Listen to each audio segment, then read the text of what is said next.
You know, I love when we have the guys come to us at the shows that are, you know, a little older, and they say, man, I remember seeing Maiden with Paul Di'Anno back in the day, and seeing you guys gives me like the same feeling as that. And I mean, there's no bigger compliment than that. Vernomatic Productions. Are you ready? Live from the Metal Mayhem Studios in Rochester, New York. We are gold. We are gold. And heard around the world by metalheads just like you. This is Metal Mayhem ROC. Heavy metal music. Your weekly dose of metal music, interviews, album reviews, news, and more. Want to be part of the show? Send us a message through our website, metalmayhemroc.com, or hit us up on Facebook and Twitter. Search Metal Mayhem ROC. It's getting nice and heavy. Now, welcome our hosts, John the Vernomatic Verno. Good evening, everybody. We hope everyone's doing well, staying safe, and most importantly, staying healthy. Tonight's show, we're speaking with Tom Hewson, better known as Bones, from the UK band Tailgunner. The band are releasing their second album, Midnight Blitz, on Friday, February 6th. So we have a chance to talk about how Tailgunner developed a relationship with KK Downing, how the connection grew, and how it ultimately led to KK producing Midnight Blitz. Bones also talks about what it's like having KK in the studio and what it means for the band to have someone like that actively involved in their evolution. We touch base on Tailgunner's appearance on the No Life Til Leather Metallica tribute album from last fall and the momentum of the road, with the band currently touring the UK with Fozzy and major European festival dates coming up this summer, including a Download appearance. We rewind a bit as well. Bones talks about discovering heavy metal growing up and how those early influences helped shape the band's sound. All right, here you go. Here's my conversation with Bones of Tailgunner.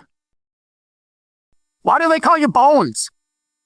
It's a long-standing nickname from when I was a kid. I think there's some pirate called Tom Bones, and obviously my name is Tom, so when I was playing in my first band in school, our guitar player's dad started to call me it, and I always liked how it sounded. It's a pretty cool stage name, so it stuck, thank God.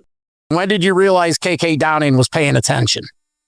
That was back in April of 2023. We got an interview. We were actually driving to shoot a video for the last single from the first record, and we got an email. And the email title was quite ominous. It just said KK Downing. And it was from his manager, who is actually now our manager too, Art. And it just said, hey guys, you know, KK heard your debut EP, Crash Dive, that we released at the end of 2022. And he really liked the EP, and he wanted to invite us to open the first KK's Priest show alongside Paul Di'Anno as well, which was the first real support slot that we ever got, which was pretty crazy. So it started off big, and it was really a great thing for us to have KK's endorsement of the band. You know, we knew we were doing something right. Oh, sure. Well, when did it hit you that things had changed? It was really after that show, you know, because before that, we were able to play and to tour very quickly. After we started the band, we put out the first single, and it had a great response, but we were playing very small clubs, or the kind of, you know, the back rooms of bars or whatever, which we loved those types of gigs. But to step up from playing to maybe 100 people a night to 2,000 people on a big stage like that, and have pyro and ramps and whatever, that was really a big noticeable thing for us. And that show was about a week before, I think it was a week before the debut album came out. And it couldn't have been better timing, because it meant that the UK really woke up to us just before we dropped the debut. So that's when we sort of knew that things were really, really happening. Did AK ever share with you why you got involved with the band? What put them over the edge to say, hey, these guys I want to get involved with? I mean, yeah, pretty much, because the first time that we met him, he said to me that he'd been waiting for a band like us to come along from the UK since the early days of Def Leppard.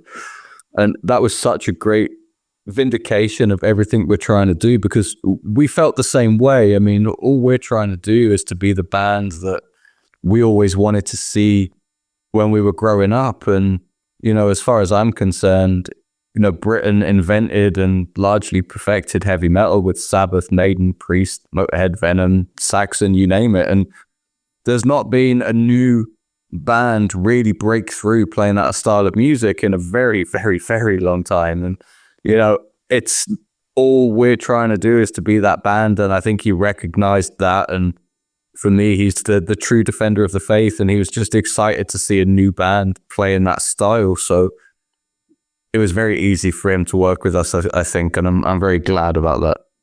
What kind of producer was KK Downing? He was someone that I wouldn't say he was like a hard-ass producer, you know. He would encourage us to be happy with everything we did ourselves, which is something that we were already doing. But, you know, we had such a high standard as a band unto one another, and we're so brutal with one another that I think that really helped KK, because if we were a band that recorded sloppy guitar parts or vocals or something, he would have had a lot more of work to do. But something that we learned from KK was that no detail is too small to be considered, and that every single note, every single second counts. And, you know, sometimes it was frustrating to work like that, because I'm very kind of visceral and raw with the way that I like to work and record. And KK is very considered. Every little detail, as I say, matters. And so that was an interesting and very informative thing to learn from him about how to write and how to record music. And of course, it was a great agreement where, as I said to him, we weren't working with him not to listen to him. You know, his track record, his experience, you can't argue with the guy. Practically, you know, he had a large part in inventing heavy metal. But what he said to us was, ultimately, the band are the ones that have to be happy with this stuff, because we have to go out and tour it and stand behind it for the next, 20, 30, hopefully 40 odd years. So there was a great kind of mutual respect in the studio. It was really cool. What did you need to do on this album that was different from the first album? Improve, in a word. We weren't looking to change anything dramatically, stylistically. I think it was just a case of doing everything better than we'd already done it. In terms of the musicianship, the songwriting, the production, the artwork, you name it. It was just, the debut album was a chance to show people who we were. And this album was a chance to really show people exactly what it is we can do. The first album I wrote pretty much myself before the band existed, and I'd never written songs before. I just did it out of necessity. And there was no budget. We recorded the whole thing in 10 days in an Airbnb. And with this album, we'd been out on the road and played over 100 shows, shared the stages with some huge bands, had a proper budget, a proper producer. So it was a chance for us to do things as well as we could when we actually had the backing to do it. Mm-hmm. Now, you mentioned being on the road. How did touring change how this record was made? Did you visualize these songs in a live atmosphere because you had been on the road after the first one? Not consciously, but I do think it does come into it of how things work live. And you do get a sense when you play so many shows of what have we already got and what do we not have? What types of songs do we still need to write to make as a band? The thing is as well, I saw this great quote the other day from someone. They were actually talking about band photos, but they said you can always tell when a band are new and when they've been on the road and played over 100 shows, because you can just see it, right? It's like they could be the same age, they could wear the same clothes, whatever, but there's something in the eyes that it's like the road dirt, and it's exactly the same when it comes to writing and recording. Once you've been out there and you've toured, like we have, we're a a lot of people say a very sort of like road hungry band, and it's true. We play all over the place. It really doesn't. It does inform the writing and the recording because you just can't help it, you know. Oh, sure. What role does a song like War in Heaven from the new one play on this record? I think War in Heaven's a hugely important song on this record. It's a statement as well. The thing for us is the debut album was this very raw, New Wobben-inspired record, whereas this one, I think it draws from a wider area of heavy metal. There's more of the, I guess, mid-'80s kind of thing going on than the 1978 type stuff. It was actually KK encouraged us to write a ballad. We were having a conversation one night, and he said, you know, you can't be this 80s style heavy metal band without a big, powerful ballad. And the first thing that I thought was, I don't want to write a ballad because I think as a metal band, it's so easy to write a cheesy ballad, to fall into the trap of doing something that, the acoustic guitar's out, you know, it's their more than words moment or whatever. We really didn't want that. I mean, you look at bands like Maiden, they don't do a ballad unless it's the right thing to do and it's equally as hard hitting as the faster or heavier songs. And that's what we had to get right. So we didn't write the ballad until the timing was right. And we're actually in the studio and Zach started to play. He was just checking his guitar, but he started to play the intro to War in Heaven. And I said to him, what's that? And he's like, I don't know. And said, okay, you've got to record that right now. We got something. And it was actually a big inspiration for that, although it's a completely different song, was being out on the road with KK's Priest. They were playing the obscure Priest song, Before the Dawn. And seeing them perform that every night was a huge inspiration on War in Heaven. We were essentially trying to write our own Before the Dawn. Sure. What does the title track Midnight Blitz represent for the band right now? Because it's one hell of an opener. Thank you, man. Midnight Blitz is a statement piece, really. I like to have one on every record where it's a song about us as a band. The same actually on Guns for Hire with that title track. It's a song about the band. I've always been hugely inspired by Rose Tattoo's Rock and Roll Outlaw, about being in a band, being on the road, being a rocker, living the life. And I like to have songs like that on our records as well. Midnight Blitz, it was actually the last song that we wrote for the album. We knew that there was just something missing and we had to get it right. We had to have that calling card, that signature track. And with Midnight Blitz, as I say, it is a song about the band. Obviously, you've got the double entendre of the Blitz is in, you know, World War II and that stuff. But for us, Midnight Blitz is the band. It's the show. Heavy metal is the Midnight Blitz. Going out and drinking with your friends, that's the Midnight Blitz. It's whatever you want it to be, but that's what it means, you know? The new single, Eulogy. What do you want people to feel when Eulogy ends? I always feel a little bit out of breath when Eulogy ends, personally. Whether we're playing it live or I'm just listening to it, it's the closing song on the record, and it's the most ambitious track I think we've ever written. It's not the longest. It's not as long as Rebirth on the debut, but I think it's even more epic. There's a running theme throughout this new album of, you know, the finite nature of life and death and the great unknown and dealing with your own mortality. And Eulogy really encapsulates that whole theme. That's what the song's about. And like I say, musically, it's definitely the most ambitious. It was, let's throw everything that we possibly can into a track in terms of the extremities of what we're capable of as a band.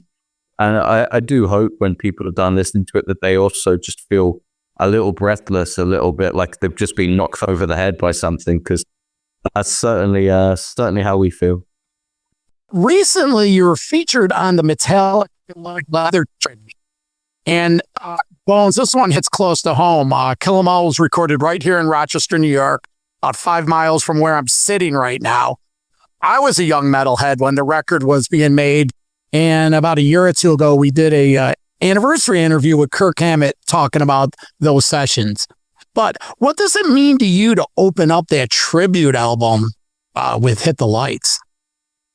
Do you know what? It was such an honor for us because we played, there's a club here in London called the Underworld. It's one of the most legendary clubs in the UK, and we were fortunate enough to be able to pack it out whilst touring the debut album. And if you can do that as a band on your debut, people really do take notice. And someone from that label came down to the show and they saw us there and asked us to be a part of it. And the great thing for us is that we're carrying the flag for British heavy metal, which of course was such an inspiration for Metallica when they started. It's really nice that it's been able to go full circle, and now Metallica are influencing British heavy metal bands, and to be able to pay that back, to pay tribute. I mean, we play Hit the Lights live as well. We'll be playing it some nights on the upcoming tour. It's in the set list. And I just think about Metallica playing, the Diamond Head covers and whoever else they used to play back in the day and sometimes still do.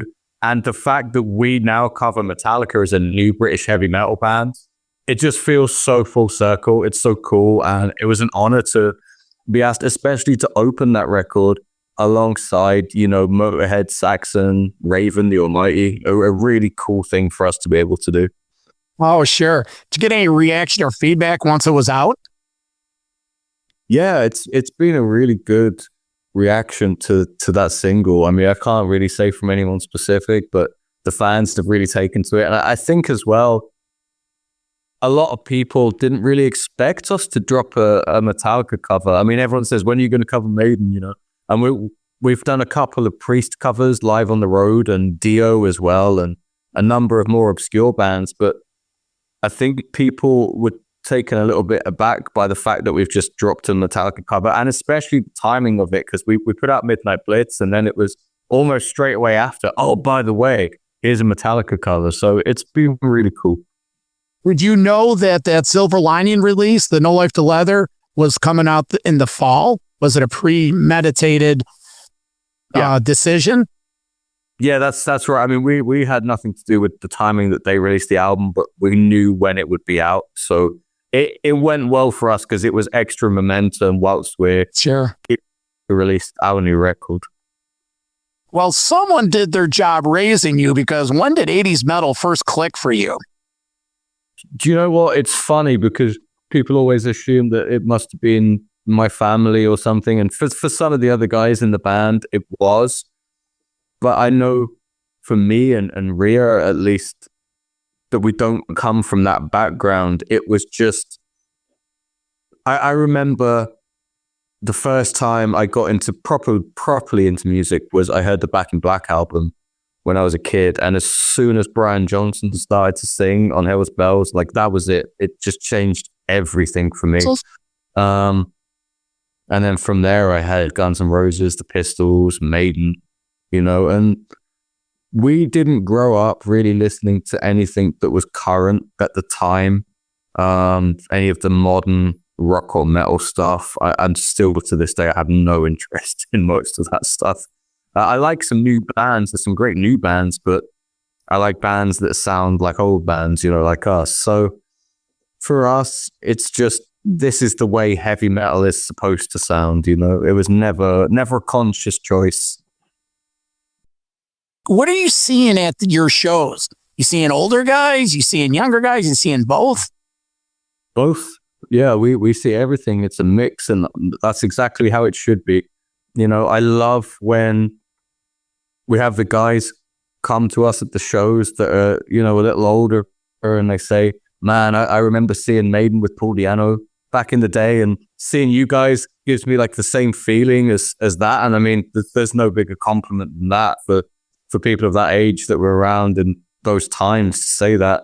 And at the same time, we get, the kids as well that are 12, 13, 14, And they say to us, finally, there's a band for this generation that play the style that we like, that we're into, because we don't want to go and see bands that play in fucking drop Z and scream and breakdowns and, the short hair metal. It's not what we're into. It's not what they're into. And I'm so happy that we can give this generation a band of their own that they can look up to, like Maiden, Priest, Metallica. That's what it's all about. And there'll always be a fan base for this stuff. It'll never die because it's the best type of music.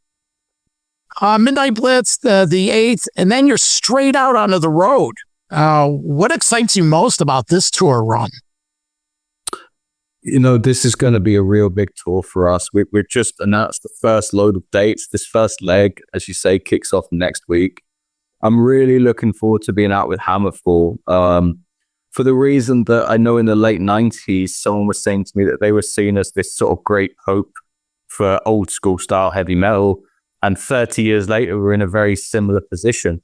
So to be invited by those guys and recognized by those guys as a new band also flying the flag, I'm really excited to get on the road and to play to their fans. And I know the guys in Hammerfall can talk about some pretty obscure, awesome metal bands. Like, we're both huge fans of Warlord. So I'm really looking forward to hanging out with them and to play to their fans as well. Because I go to so many shows, so many tours. I think everyone agrees sometimes you see a band and the support band is not at all relevant to the headliner. And you just sort of think, why are these guys here? But I think we can do it justice opening for Hammerfall. I think we're a worthy band to be opening for them. And then we get back to the UK and we're out with Chris Jericho's band Fozzy, which is going to be pretty cool. I'm really happy that with this record, and it was something that we wanted to achieve, is that we're not just playing with the pure heavy metal bands. We're managing to cross over a little bit into the mainstream of rock and metal, which, if we want to take old school heavy metal like you and I love forward, we need to be able to get it in front of people that don't know the millions of more obscure bands. So I'm really pleased about that. Well, let's touch on Download this year. That festival has pivoted from a metal fest to you guys are one of the only metal bands. Must be exciting playing in your Download right in your backyard, if you will. Yeah, I mean, I dare say that we're the only heavy metal band on that festival. It's really strange because it's Monsters of Rock. That's how we see it. It's Donington. It's legendary hallowed turf. That's what we're there for, man. I mean, it's great to be able to play a festival like Download as it is in the modern day and play our style of music, because I think we'll be the only band playing that style of music there, which is somewhat sad, but at the same time, it's an awesome thing for us to be able to be that band, and I'm very much looking forward to it. We played Download last year on a smaller stage, so we're working our way up the lineup. And personally as well, we play the same day as Guns N' Roses, and it's a real, life goal, to be honest, to play on a lineup with them. That's a really, really cool thing for both Rhea and I. It's our favorite band, so it's going to be awesome. Yeah, I found through show research that you have a liking for GNR, and you drinking out of your Guns N' Roses mug today. Honestly, I'm drinking a beer today, but yeah, the GNR mug is never far away. That's awesome. Hate to rub it in, but one of the best times I ever saw Guns N' Roses was opening for Aerosmith, and it happened to be the show where they were doing the Rolling Stone cover in 1989. So they interviewed Slash, and it was in Weedsport, New York, and it was known as the Dust Bowl gig. It was an old race venue. Like, they used to have race cars, but they didn't do race cars anymore, and they just had concerts. And it was just this huge stage, a big field, and tons of wood chips. Guns N' Roses it was the Lies, that Summer Lies tour, and Aerosmith on Pump or something like that. But then they had right. What's that? Did they have Deep Purple on that lineup as well? No, maybe somewhere on the tour, but not on this one. Yeah. It was just the 80s, man. We go on all day. What do you want people thinking when they walk away from a Tailgunner show? that heavy metal is for eternity, that it'll never die, man. That's all we want. There's no deep message or meaning to what we're trying to do. There's no political stance. All we are is, put on your leather spikes, drink a million beers, come and bang your head and have the best time in the world, because that's what heavy metal is for. Well said. Bones, thanks for your time today, man. Good luck, and we'll be cheering you on from the sidelines. Thanks, dude. Great to speak to you. You got it. Metal for life. Thank you for listening to Metal Mayhem ROC. Check out our website at metalmayhemroc.com for information on podcasts, archives, links to all our live radio shows, and all sorts of info. Please like, follow, and share with everyone, even your non-metal friends. And always remember to keep it heavy.